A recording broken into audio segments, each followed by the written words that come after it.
Dua step ini boleh kasih kita kurangkan masalah bongkok. So, korang tengok you punya badan. Kalau ada masalah bongkok, dah start sakit bahu, jangan lupa like, share, save video ini untuk rujukan masa depan. Okay, sebelum kita buat, badan kita kena tegak. Okay, lepas tu bahu kasih turun sikit. Leher tegak, panjangkan sikit. So, tangan kita rapatkan dengan badan. Dan kita macam ni buat.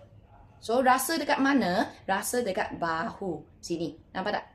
Rasa dekat bahu. So, bila korang buat senaman ini selama 50 kali ni, you akan rasa bahu korang tertarik sampai leher, kadang-kadang sampai kepala. Kalau you ada rasa, then bagus. Jangan ini macam gerak-gerak bahu kita tak nak. So, korang hanya maintainkan you punya bahu, turunkan dia sikit, leher panjangkan dan tegakkan dia sikit, dan tangan kita buat bawah you punya bahu, pergi belakang sikit. So, dari tepi korang akan nampak tangan korang rapat dengan badan saja.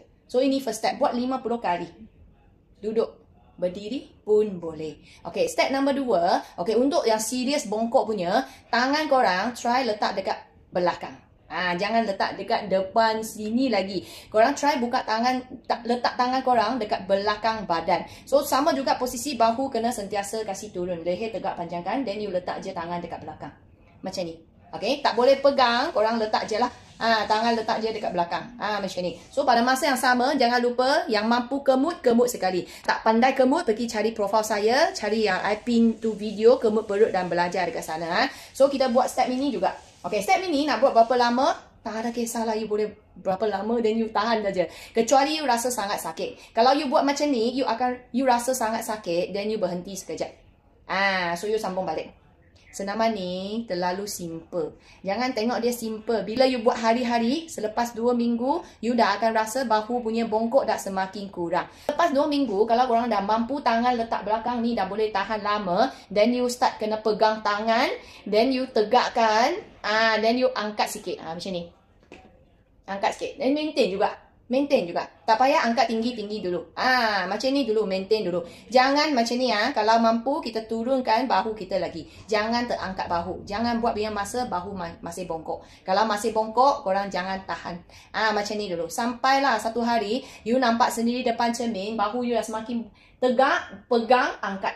Macam tu. So, buat slow-slow. Target kita, bila kita buat macam ni, tak ada berbunyi-bunyi dekat bahu. Tak ada lengur-lengur bahu. Yang nombor 2, daripada macam ni, sampai pegang, sampai buka. You nampak sendiri punya buka bahu, sampai you boleh tegak dan angkat tinggi. Semua ni perlu masa punya. Terutamanya siapa yang dah ada masalah bongkok yang serius.